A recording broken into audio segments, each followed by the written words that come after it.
everybody. It's so good to see you. It's Thursday, May 7th, 2026. I'm your host, Felicia. It's very nice to see you all here today. All, I don't know, one, two of you. It's cool. Mm. It's nice having such a small audience to speak to because I get to be like really intimate and honest about things, you know? Like I don't have to be this big showy thing, right? Like I don't have to be like, oh, I've got to constantly perform. I've got to argue from reasoned evidences.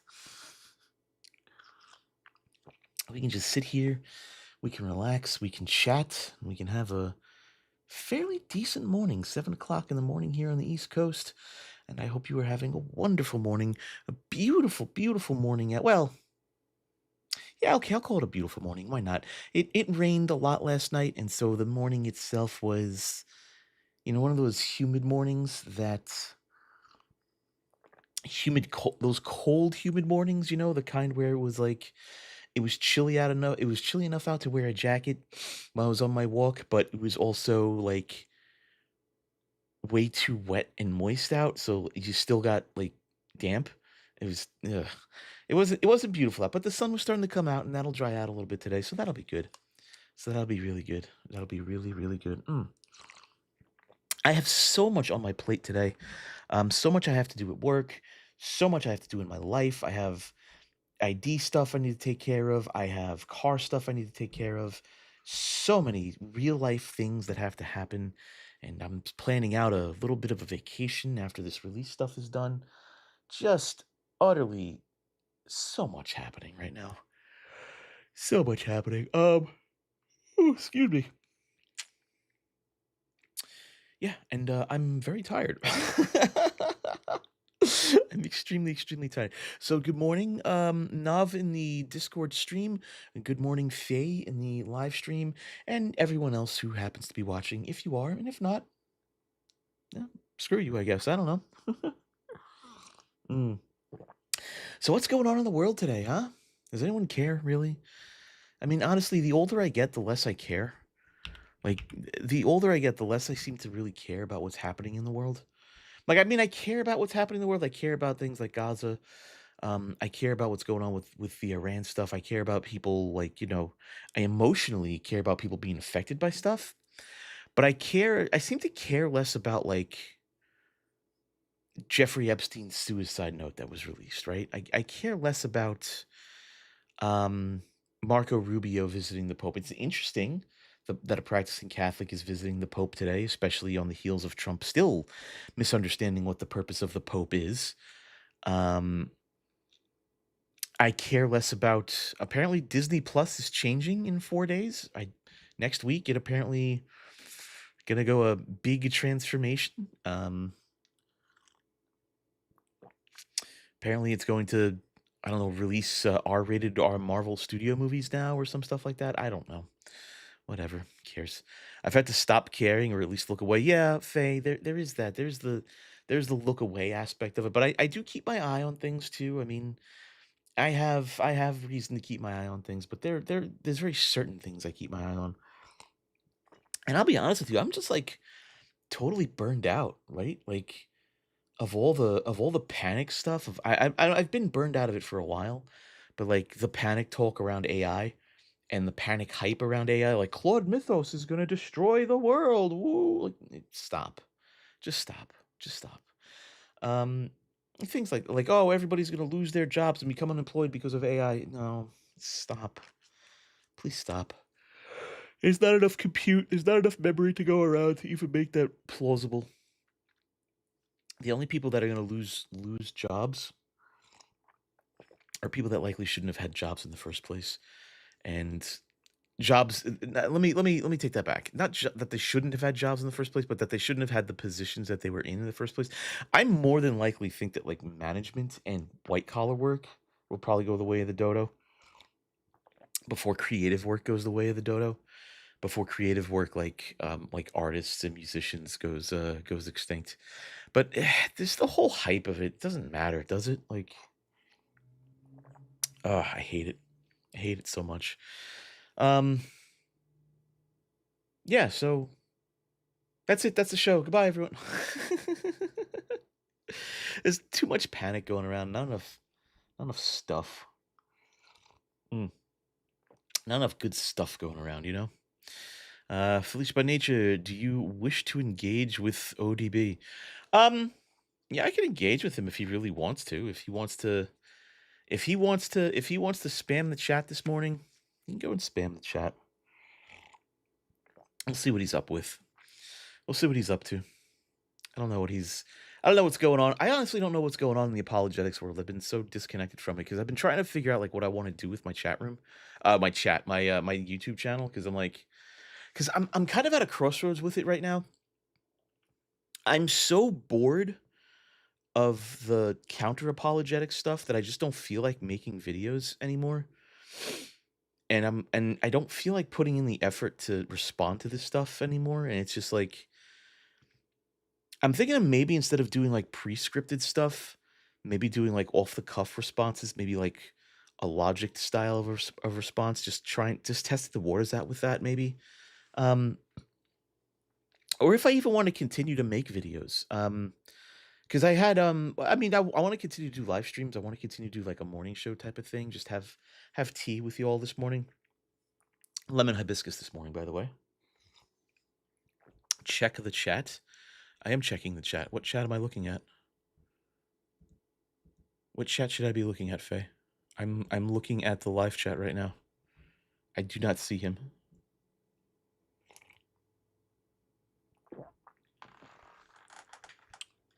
Ooh, red chai for you. Ooh. Yeah, I don't actually see. Oh, there he is. He's moderated. There he is. Hello, Obi. Let's see here. There it is. Okay, yeah, I had to turn moderated chat on. I'm sorry. Hello, atheist. Did you saw what Orthodox Muslim and Mohammed Hijab posted about atheism? I don't know. Are these people on YouTube or something? Like, is Mohammed Hijab and Orthodox Muslim, are they people on YouTube? Because like I don't actually watch that stuff. Do you want me to watch it? I'll watch it. I think it'll be a waste of time, but okay, I'll watch it. I'll watch it after the show. It seems he was right. You guys are absolutely going to hell according to Islamic standards. Uh okay. Great. Going to hell according to Islam. Wow. Yay. I'm going to hell according to Christianity too. I'm going to end up in Sheol according to Judaism. And I'm going to be reincarnated according to Hinduism or Buddhism. What's the reincarnation one? It's Hinduism, right? I think it's Hindu, something like that.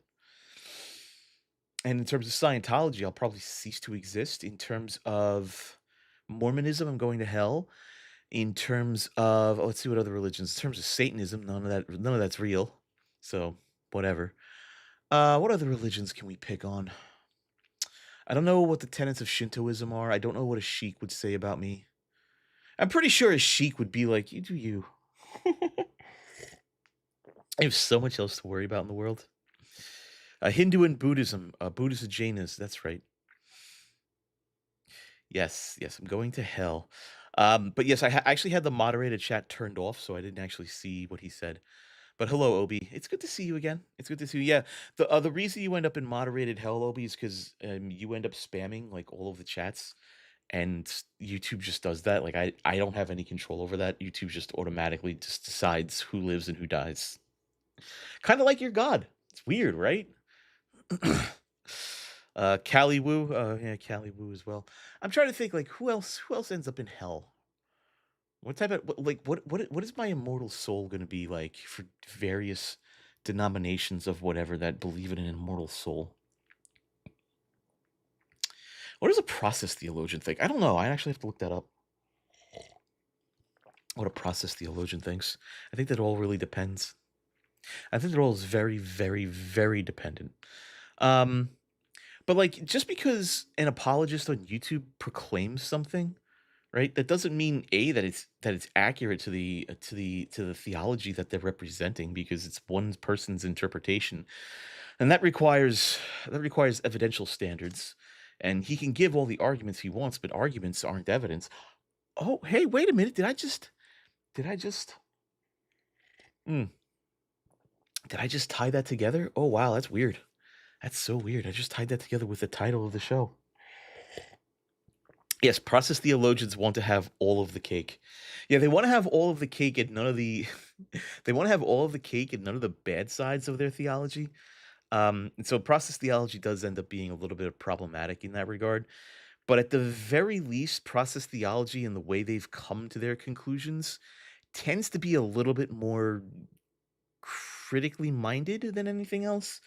Um, this is slightly more, at least with a process theologian, they try to abstract, not abstract, but they try to acknowledge the difficulties of earlier tenets of various religions, and they try to smooth it over as saying it's, it's just God existing as a process and figuring things out, which is weird. But they've essentially banned him classical theism at that point, so that's fine. Anyway, yeah, so arguments aren't evidence. That's my thesis for today. And this is something that I've seen quite a bit between, and especially with evangelicals and like presuppositionalists, specifically presuppositionalists. They will basically demand that arguments be evidence. Their presupposition of God being the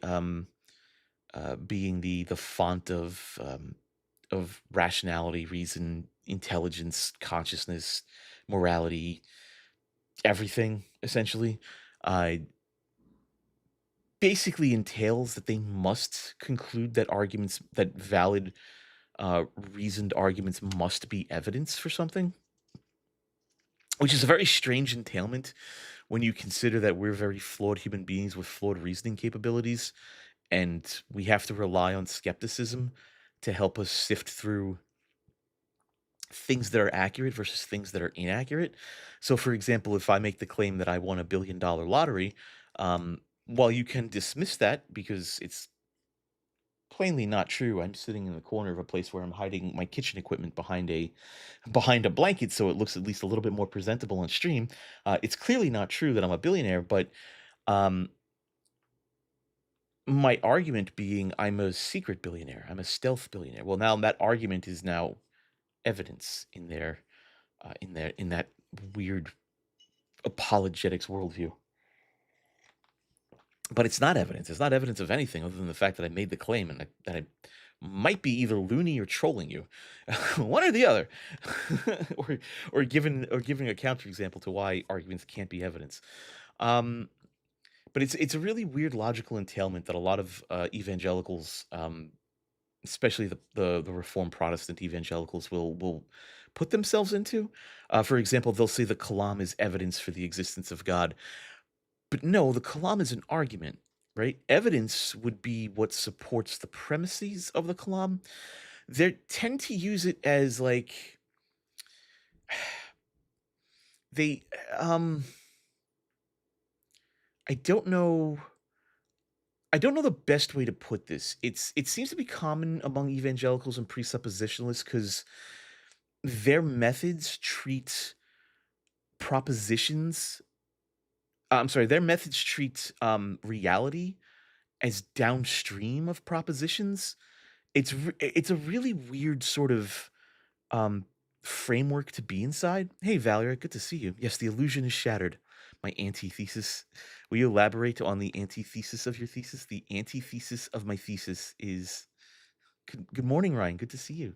The antithesis of my thesis is that arguments are words that came up, in the strange communicative order of the minds of causal agents, and they yell arguments at each other until both sides agree that one of the arguments makes sense, and then they go forward thinking that the argument itself makes sense, looking for evidence to support the argument.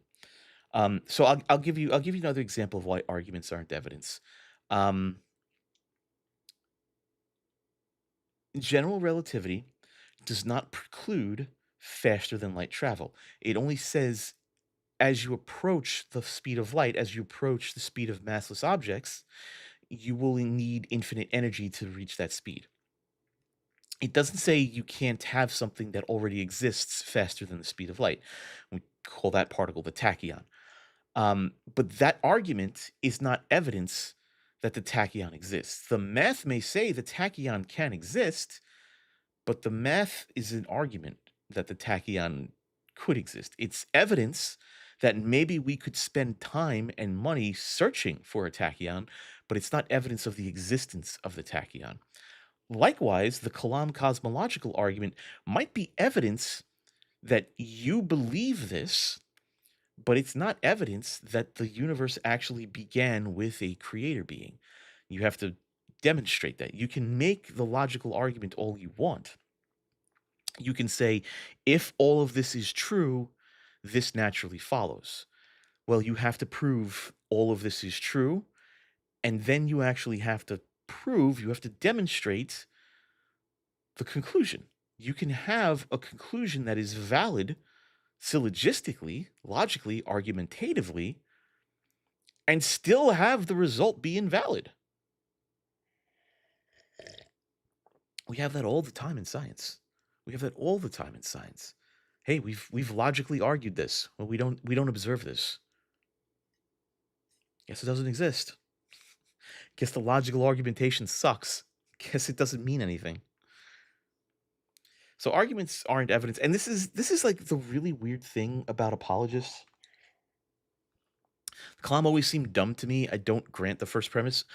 So here's what's really interesting about the Kalam value. I don't necessarily hold to the complete explanation that people generally tend to grasp with the Big Bang model. And my objection isn't necessarily that it's wrong. My objection is that parts of it are unobservable or currently unobservable, and not that it's an invalid piece of cosmology. It's we have cosmic expansion. That's observed. That's whatever. We can run the math in reverse to a point. We end up with problems even before we get to the singularity, and this is where I sort of like go, hey, hang on, how do we get to a singularity from here? Because how do you in modern Big Bang cosmology, to get to the singularity, you need something called cosmic inflation, which is the faster than light expansion of the space time metric. That's not observed. It's not observable. It works great with the math, but the math was reversed engineered from observation. And that's fine if you agree that math can be pretty and correct, and because the math is pretty, it is correct. I'm okay with that. But I'm sort of put my foot down at that point because I don't hold to string theory. String theory's math is very pretty. Doesn't necessarily mean it's demonstrably correct. Plus, you have other problems with the Kalam, like we have modern observations that don't align with everything that could that don't align with our current models, and so we have different tensions like the Hubble tensions. We have dark matter, we have dark energy. We don't understand lots of things in cosmological models that still need to be answered. And if we do come up with answers to those, we could very well have the math of pre-recombination change completely, and so we may not end up at a singularity. So just to argue the Kalam is silly. William Lane Craig's just very, very silly. But even to get to the singularity, I just sort of go, hold on, hot dense state, yes. Take me back from the hot dense state to a singularity. How do I get there? Right? Because we're now doing a lot of hokey pokey tap dancing here, and it's like I'm not very comfortable with that. And so anyway, to get back on point, I don't think arguments are evidence. And the reason apologists seem to get away with this is they use the broader meaning of evidence that's not found in standard scientific or even law definitions. I mean, for example, in the legal definition, well, I'm just not the legal definition. I'm not reading this out of like Black's Law Book or anything like that. It, courts will literally say the phrase, and I've got this phrase brought up here. This is at the Ninth Circuit Court a website, and they say that It says that questions, statements, objections, and arguments are not evidence. And so, even by a legal standard, arguments aren't evidence. Arguments can help interpret evidence, right? But they don't replace evidence. Now, where it gets slippery is philosophy. Philosophy itself uses evidence in a very broad term, much more broadly than science, much more broadly than law, and that's where the apologist gets its hooks in, right? The apologist in epistemology, evidence is whatever bears on justified belief. And I believe that's straight out of the SEP. My notes are not clear on that. I'll have to do that next time. But I believe I took that straight out of the SEP. But evidence, according to the, I have this part in the SEP at least. Evidence is commonly expected to be shareable in a way that can produce rational convergence. That is great for philosophical argumentation, but it's a very broad usage and lies strictly in the realm of philosophical argumentation. And that's where the apologists get their hooks in. The apologist will say, well, it's evidence. Our arguments are producing rational convergence. It's therefore evidence. That broader usage is basically expanding the scope of the term evidence away from just the strict scientific or or legal definitions, which I believe should be the standard we use when we're discussing things like the creator of all reality, things we should bend the knee to and oblige by. I feel like there should be a little bit more than just my brain thought of something abstract and so let's argue it.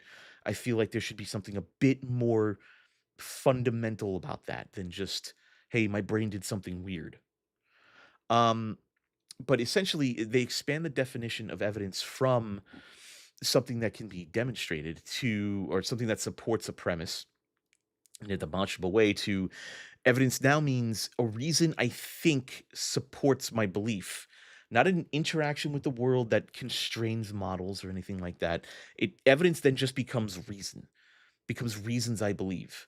So testimony becomes evidence, becomes and in many cases becomes inflated good evidence, external to the person giving the testimony, which is just wild to me. And that's a natural entailment of how they and of how apologists, theists sometimes, but apologists in general, I'm very specific to say apologists for a reason. They will lean very heavily on the Bible as evidence for all their claims, and a lot of that is just third party testimony, and they claim that's evidence, and that's strong evidence, and so personal testimony must therefore also be strong evidence. Anyway, the reason I lean so heavily into apologist and not theist here is because not every theist holds to this. There are many, many, many, many, many, many, many theists who don't argue like this, who don't say, my personal belief is evidence for the existence of God. It is evidence for them personally why they believe, but they don't expect you to believe it. Many theists hold that position, and I'm cool with that position. If you personally believe something, and you believe your personal belief, your feeling, your gut feeling is what's making you believe, we're cool. If you think your personal belief is a valid reason why I should believe, that's when we got an issue.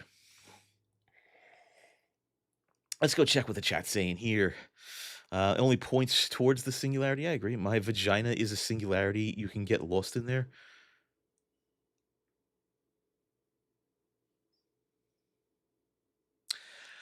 Uh,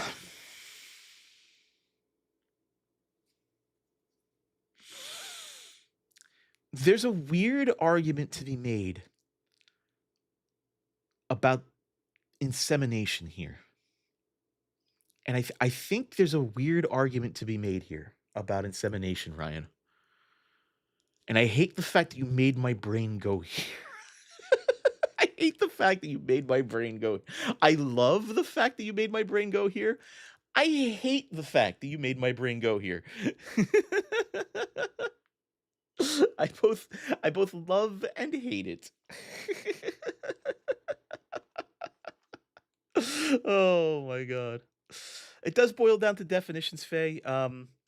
It does boil down to definitions. So like, here's the thing. I was listening to the debate between Jim Bob and Planet Peterson the other day, and Jim Bob exclaimed quite incredulously that you don't think arguments are evidence. And you know, I have two counters to Jim Bob's presuppositionalism. Number one, if arguments are evidence, why do we have two different words? Right? Like if arguments are evidence, why are there two different words? Why do we have the word argument and why do we have the word evidence?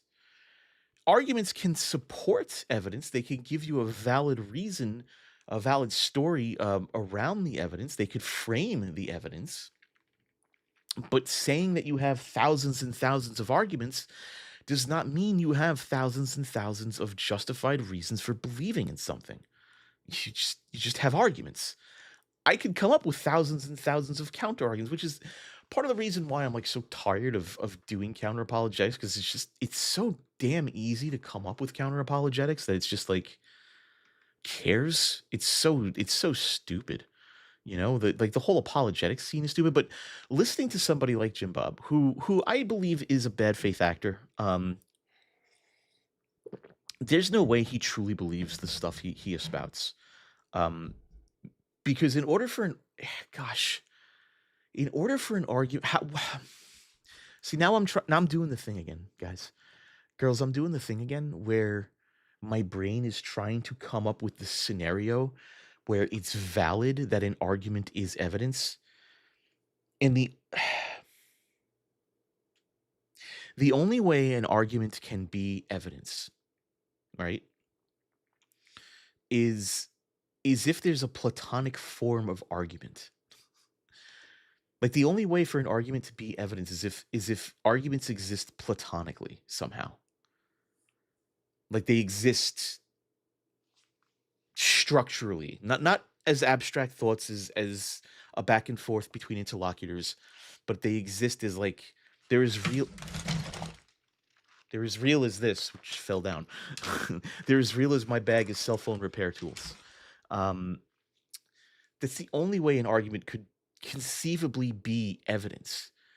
Unless the scope is we're trying to find a reason to spend billions of dollars investigating something. Then arguments can be used to support the evidence around the theories, but even then the argument isn't evidence.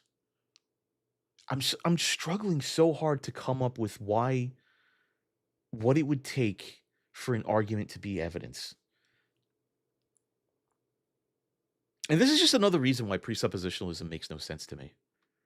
Because unless unless reasoning is somehow fundamental to reality itself, the ability to reason, the ability to think in abstracta, unless that is somehow fundamental to reality in itself, is there's a platonic reasoning, right?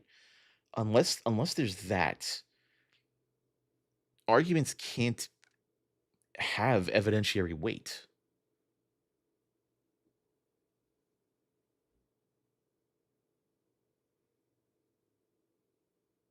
I'm not seeing it, right? Unless it's an argument between two people that is circumstantial evidence is a murder, evidence in a murder. Um, no, I agree, Valera. Arguments, but even then, arguments are just circumstantial. He said, she said is just circumstantial. It's just an argument, right? Like, I'm trying to think of something like.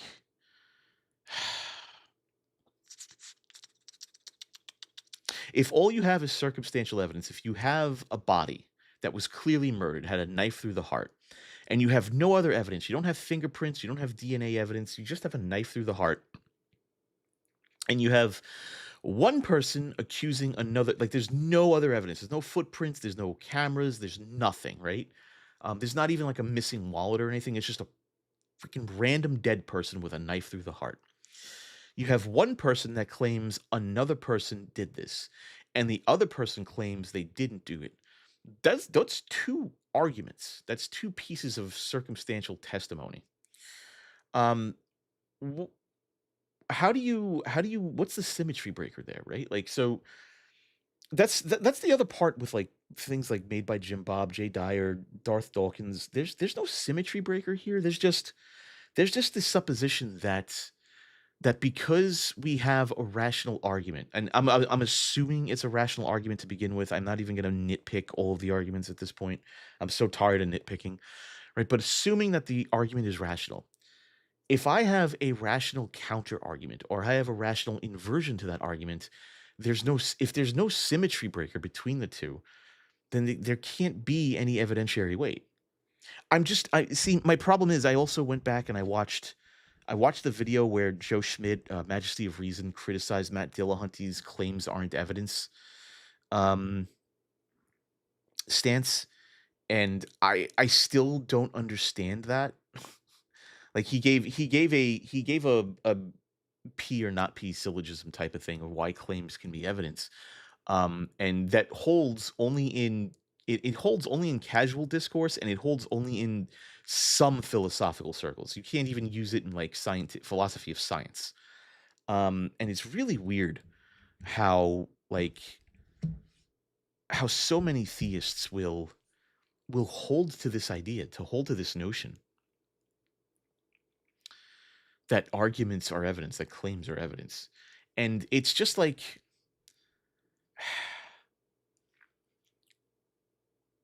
saying that Christianity is the necessary precondition for logic, science, morality, intelligibility, experience. I've heard experience too. That's really weird. Um, so argument then isn't just support for the conclusion. It's sort of like a worldview. Like the argument itself is the worldview, right? Like there's no Christian worldview in that world, especially in Van Tillian presuppositionalism. Argument is the worldview. That well, or maybe like a skeleton key to the worldview, I guess. Um, I guess one way to summarize presuppositional Van Tillian apologetics um, is because the whole worldview is the whole skeleton key is a transcendental argument, right? I still don't know what transcendentals are, by the way. That's that part's never argued.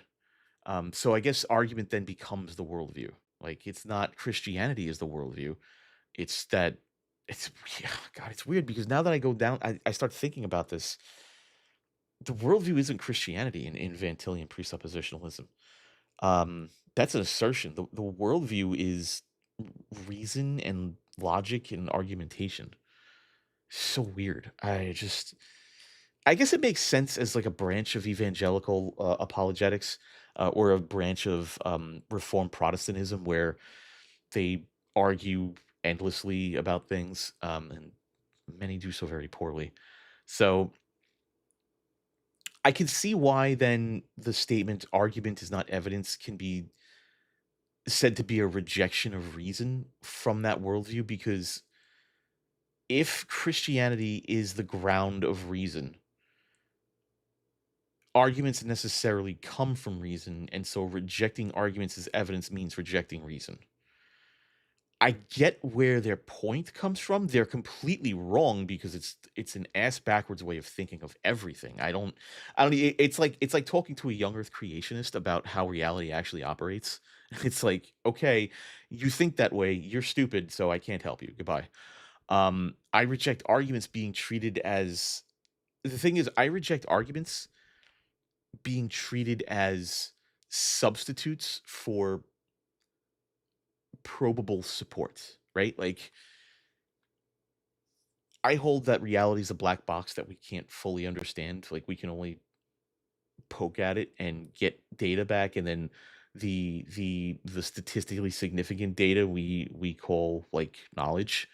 And so arguments can be said, well, this information we got back concludes us to this. Well, that's an argument. Let's actually find the conclusion. Let's actually demonstrate the conclusion. The argument itself doesn't hold any merit to me. So it's weird. Like the argument is to me, the argument is the map, and evidence is the terrain. So it's so weird to like because I'm trying in my head right now. I'm going over and over and over and over again in my head, trying to figure out the way they're thinking in order to better explain to people who think arguments are evidence that no, they're not, and here's why. But I can explain here's why so many times. What I can't explain is get into their heads and view it from their point of view internally so I can explain the mechanics better to them. Because I can't see it. Like I can't see how that argument works for them. It's very weird. Did you see MD responses? Dillahunty made a response video to Joe.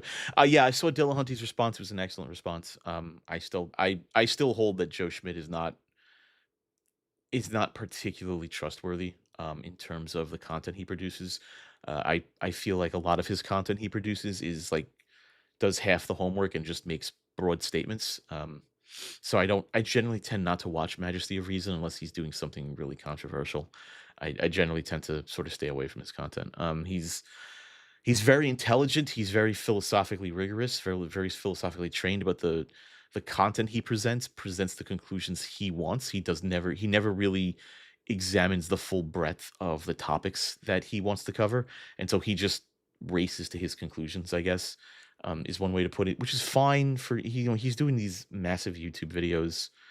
It's fine, whatever. But I tend not to watch him because watching him means I have to go deep dive into a subject that I necessarily don't want to deep dive. I don't think so. I don't generally tend to hold Schmidt into any real esteem. I hold Schmidt in as much esteem as I hold Matt Dillahunty. I hold neither of them in esteem. I feel like Matt Dillahunty's arguments are also sort of like half baked, not half baked. They're sort of like half homeworked as well. But this is the problem with philosophy, and this is the problem: the split between philosophy and engineering. I'm an engineer. I'm a as I was described by one of my friends, an anti-cruelty pragmatic emergentist. Um, and so, from my point of view, philosophical argumentations are half the homework, right? Like you've done half the work at best. You haven't done any implementation details. You've shouted your head off. You've thought about a lot of things. You've implemented nothing. Um, and that's to me relatively useless. It's you're halfway to doing something useful. And that's sort of like my position on Matt Dillahunty. That's my position on Joe Schmidt. That's my position on Alex O'Connor. And that's why this is just like a fun little channel for me. Like this is just sort of fun. Like I'm not trying to change minds. I'm trying to have cool conversations, you know? I'd love to have people in my Discord right now pushing back at me and saying, "Hey, no, you're wrong. Here's why." That's cool, but as somebody who's an engineering student, as somebody who's been in engineering my entire life, I don't view philosophy with a whole lot of regard. Um, it's a lot of fart huffing and not a lot of grunt work. Essentially, is what it boils down to for an engineer. And so, for me, it's like a fun little thing where I can just talk about things in the abstract, and it's relatively pointless to me. Like it's like a fun little thing I do. And hopefully it helps people have conversations, better conversations. And that's kind of why like I want to take Secular Sunrise more in the like let's have discussions rather than let's argue about things. Let's talk things out, let's think things through. Um but I'm looking at, who I could contact to come on the show, who's available at 7 o'clock in the morning. There's not a lot of people available at 7 o'clock in the morning. So, um, you know, things of that nature. So, uh, some of that seems like Philbro nonsense. If you can logic your way to something that has no evidence in the real world, cool. Yeah, no, I agree. I wholeheartedly agree, Vay. Of course, arguments aren't evidence. Evidence makes something more probably true, but if an argument is a proof, then proofs make something 100% correct, like a math proof. Well, Emilio, I don't disagree with you. The problem is, um, here's the problem. Let's take a 100% logically accurate and reasoned argument that there is a necessary conclusion to. I'm not even saying what that argument is. I don't care what the argument is, right? Let's just say each one of the steps is rational, and therefore, because each one of the steps is rational, we have a conclusion. That's still not evidence for the conclusion. That's evidence we can look for the conclusion. That's evidence that we could maybe spend time trying to demonstrate the conclusion. But the argument itself is not evidence that the conclusion necessarily exists. Again, I'll go back to the earlier example. General relativity predicts, due to its mathematics, that things that already exist faster than light can exist. Nothing precludes anything from being faster than light. It precludes you from getting to the speed of light. So if you're slower than the speed of light, if you're slower than the speed of a massless particle, you will need infinite energy to get to the massless particle. If you are naturally somehow faster than the speed of a massless particle, it will take infinite energy to slow down to the speed of the massless particle. Nothing in the math precludes that. So tachyons, according to the math, these are particles that exist faster than the speed of light, that are purported to exist faster than the speed of light, could exist. That argument is not an argument for the existence of the tachyon. It's not proof. I'm sorry. It's that argument is not proof of the existence of the tachyon. It's not evidence of the existence of the tachyon. It's evidence that maybe we could, in some weird way, demonstrate that a tachyon exists, but it's not evidence that the tachyon is real. It's evidence that our efforts aren't wasted in searching for something like a tachyon, or, for example, a wormhole, or a black hole, or a white hole, or Alcubierre warp drive, for example. Those are all arguments, but they're not evidence that they're real things. And so that's, and I agree, Emilio. Of course, a tachyon is possible, which is sort of like, which is sort of my point here. And so apologists many times will basically claim, and this is all sparked because I heard Jim Bob yell at Planet Peterson incredulously, that you think arguments aren't evidence. No, they're not. And this is my point. This is why arguments aren't evidence. Arguments aren't evidence because they're just arguments. Things our brains did. Things our brains do are not evidence that of anything other than the fact that our brains did something, that we thought something, that we communicated something, that we worked through a problem through a repeated step of agreed upon logical conditions. It doesn't necessarily mean that a thing exists. It doesn't necessarily mean that the conclusion is valid, that the conclusion is demonstrable in reality, that the conclusion is, as I put it, actualized. And so that's really just what the thesis of my stream is. That's really what the statement is.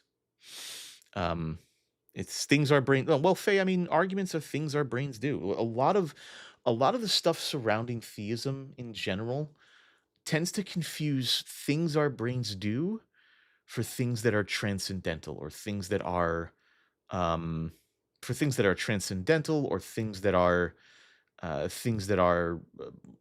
real platonically. It tends to very much confuse the abstracta of our minds with things that exist necessarily. I guess one way to argue this is the very poor implementation of Plantinga's modal ontological argument, wherein the apologist or the theist will very poorly state Moa as it's possible that something necessarily exists. The necessarily ultimate thing must exist, therefore must possibly exist, therefore it must necessarily exist, or something like that. Whatever. I don't care for the whole argument itself, because the way it's implemented is very poor. Because the original Moa is not about proving God exists; it's about saying it's rational to be Christian, or rational to believe in an ultimate being. But many people will misuse it as saying it proves God exists. That's cute. It's cute that you thought of that in your mind. Demonstrate it. Like, demonstrate that it's worth anyone's time, but there's no demonstration of it. There's just, I thought this thing up, therefore it must be true. Well, no.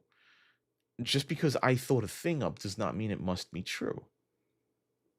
You know, it does not mean it must necessarily follow in reality. Just like accusations, anyone can claim that anyone else did anything, and it means nothing. I agree with you, Emilio, on that to an extent. But there is, the human emotional nuance in a statement like that. So I tend to hold the position of support the accuser, but don't convict the accused. Innocent until proven guilty. So give support to the accuser.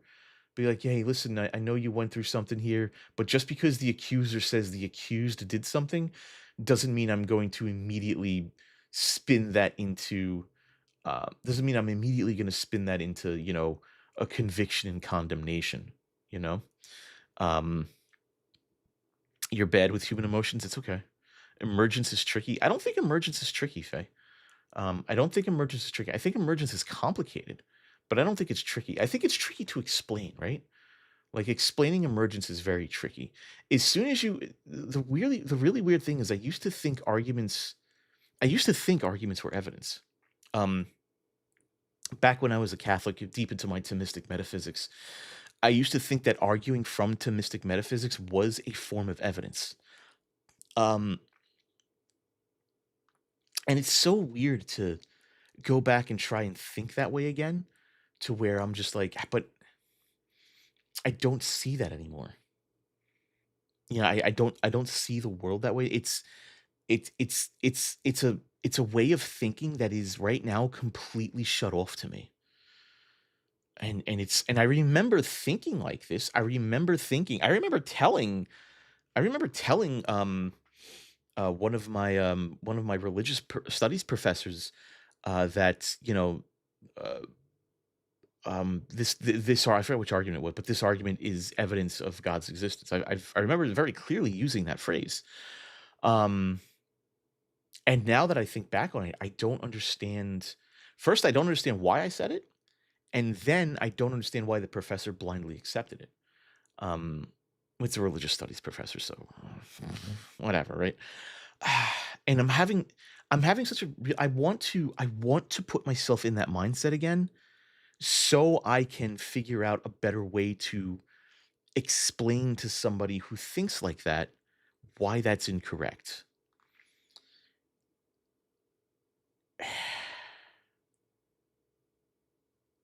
It's so hard.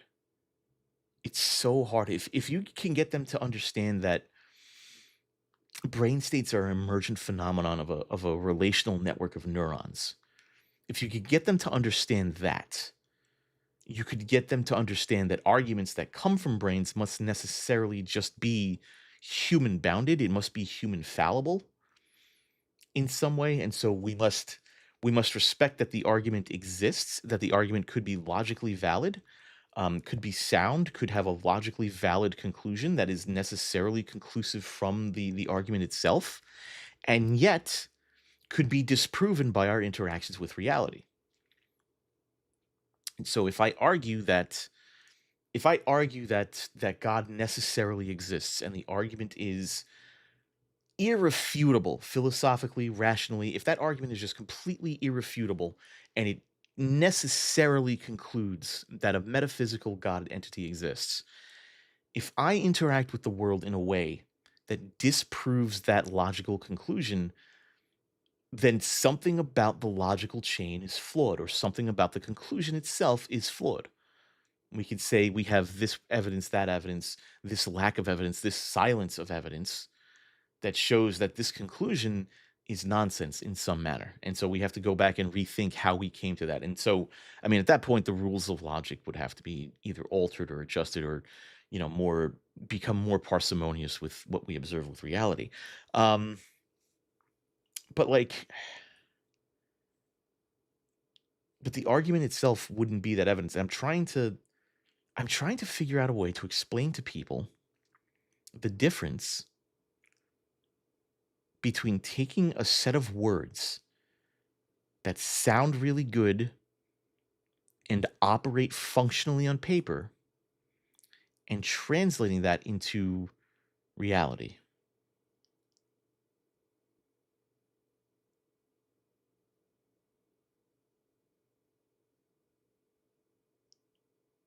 I guess the best way I could illustrate this would be for like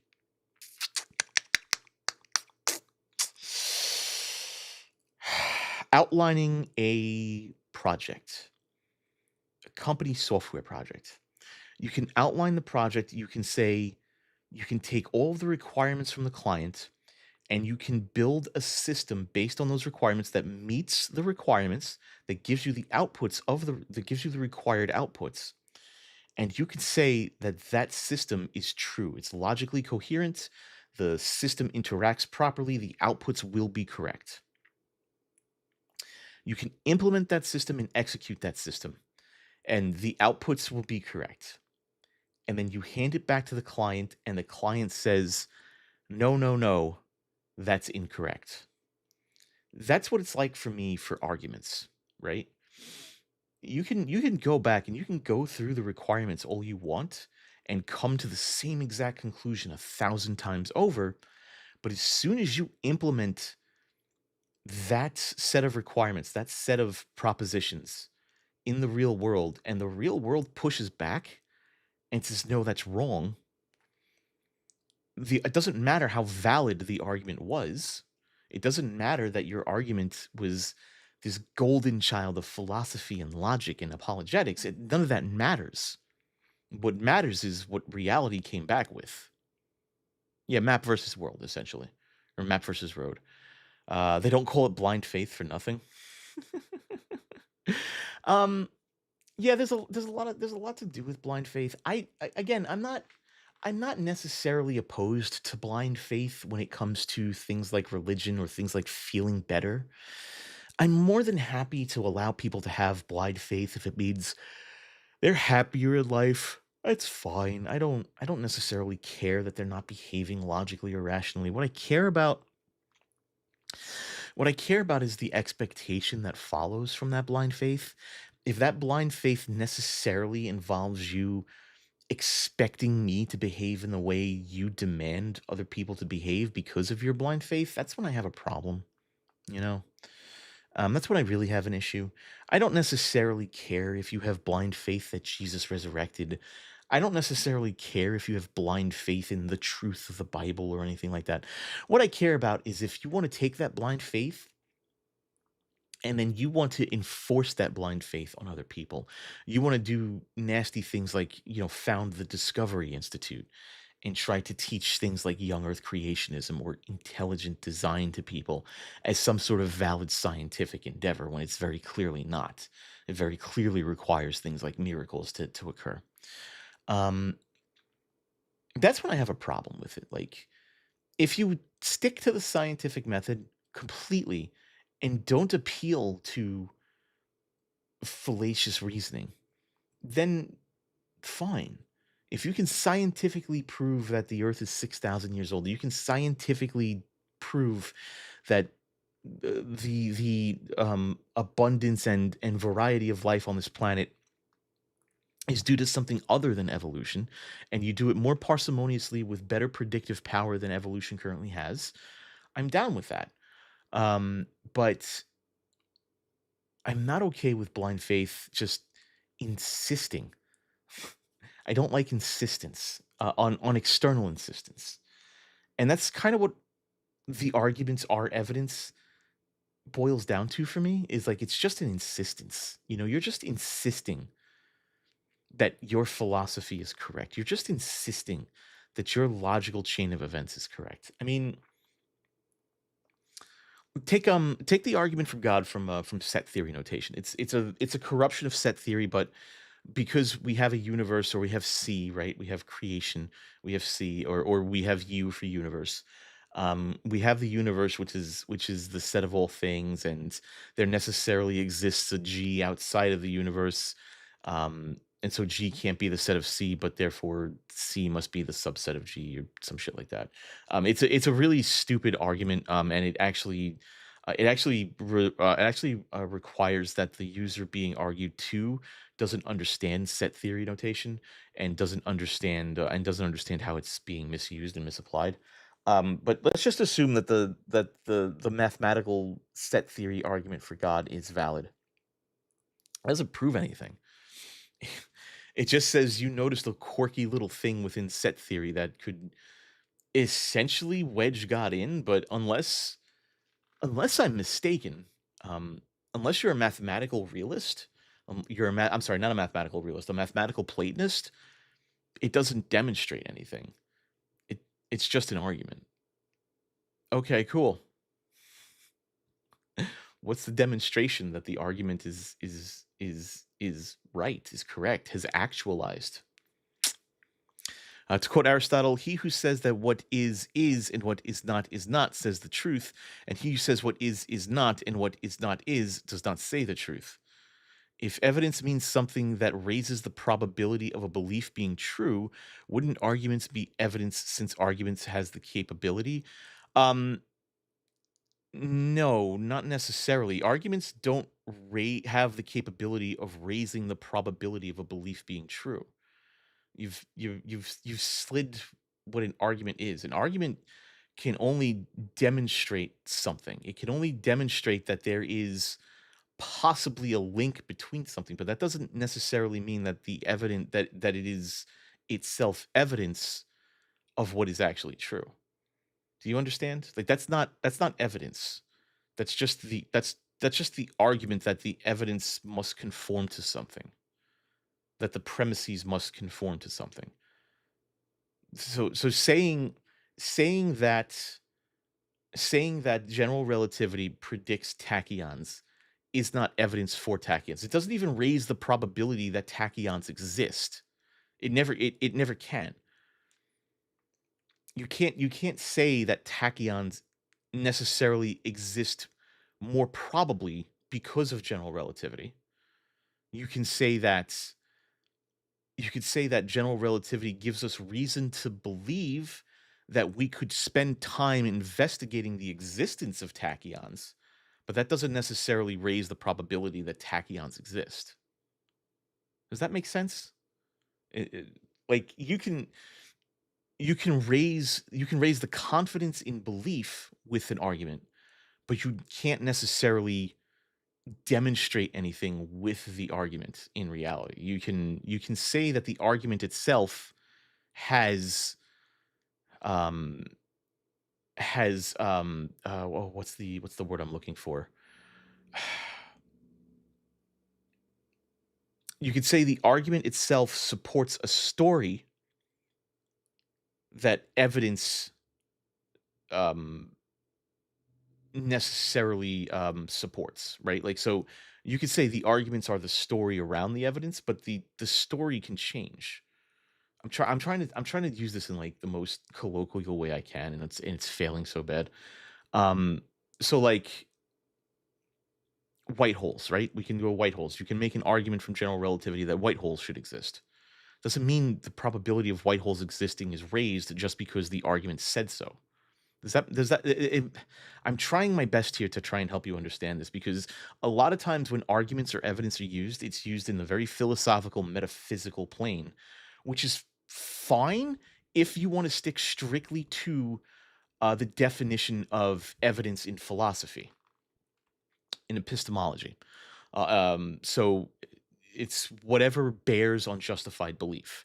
So if you want to stick strictly to philosophical argumentation, then arguments are evidence, but strictly in the field of philosophy. Once you step outside the field of philosophy, once you step outside the field of metaphysics and those arguments, once you start actually interacting with the real world, you are in the empirical domain. You're no longer in metaphysics. So if you want to strictly stay within the field of philosophy, yes, arguments are evidence. We're not talking about that. We operate in a pragmatic empirical reality, not a metaphysical reality. The empirical reality is not a dream of a metaphysical reality. That's a complete inversion of everything that I can see. So if you want to claim that arguments are evidence in a purely epistemological standard, that it becomes shareable in a way that can produce rational convergence, stick to that definition. But that's the problem, is apologists don't stick to that definition. And that's not the definition in science, and that's not the definition in a court of law. It's strictly a philosophy thing, which is another weird fucking place that I don't like philosophers. They're stupid sometimes. Um, and so the problem is we take the philosophical definition of evidence, the epistemological definition of evidence, and the apologist will then very sloppily slide that over into reality, where it now becomes a reason I think supports my belief and gives it the same weight as the word evidence in meaning an interaction with the world that constrains our models of reality. And so that's why I hold that arguments aren't evidence. If you want to argue that philosophically you're going to sit there and you're going to throw arguments at each other and the arguments give bear on justified true belief, fine. Go have your philosophical debate. I'm not I don't I the philosophical debate is almost utterly pointless to me. Again, I'm a anti-cruelty pragmatic emergentist, right? Like I call myself a relational atheist. I'm very much pragmatic. I operate in reality. I want to see results in reality, not in my brain. So if you want evidence for why your belief is justified, fine. That's great. How do you convince somebody else that your justified belief that you used with arguments is valid to them? How do you say if the Kalam cosmological argument justifies your belief for you, right? If if if that argument is evidence for you for your justified belief, if that argument bears weight to that for you, and you consider that evidence, how do you transfer that to somebody else? How do you transfer that argument, that argument's weight to somebody else? How do you communicate that in a way that isn't just I've got to filbro you for half an hour in order for you to accept this claim as evidence? In order for you to accept this argument as evidence for believing this? Reality doesn't operate like that. I can throw a rock at you and hit you in the head, and you'll know you were hit in the head. You can throw an apologetics argument at me, and I'll just sit there like, okay. And what bearing on reality does this have? What bearing on me does this have? You haven't demonstrated everything, so you haven't communicated it effectively. So that ends up sort of being my problem. I don't know. It seems to be my problem. Our whole lives are just stories. No, I agree. Our whole lives are just stories, which is why we sort of end up in this situation to begin with. Anyway, I don't think arguments are evidence. If you want to argue epistemologically, fine. Enjoy your epistemology. I don't necessarily enjoy that. I enjoy building things. I enjoy making things. I enjoy seeing results. And if your argument doesn't necessarily result in something executable in the real world, it's a waste of my time. Alrighty, I gotta get to work, folks. I gotta get to work. So it's been fun. Thank you for stopping by for Secular Sunrise and this little thought I had.